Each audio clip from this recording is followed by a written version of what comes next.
કૃષ્ણાય વાસુદેવાય હરયે પરમાત્મને પ્રણતક્લેશનાશાય ગોવિંદાય નમો નમઃ. હરિયે નમઃ એનો અર્થ છે આ સત્કર્મ ભૂતનાથ ભગવાનની કૃપાથી નિર્વિઘ્ને હૃદય વરસાદી કૃપા કરી, નહીંતર કેવી સ્થિતિ ચિંતા કરતા હતા. પણ ચિમનભાઈ હું તેની કંઈ ખબર જ ન પડી એવા વાદળામાં ટેભા લઈ લીધા એને કે પાણીનું ટીપું ન કરવા દીધું.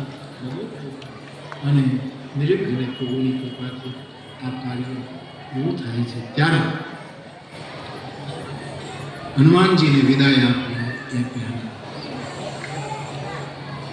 બંને બાપુઓને પ્રણામ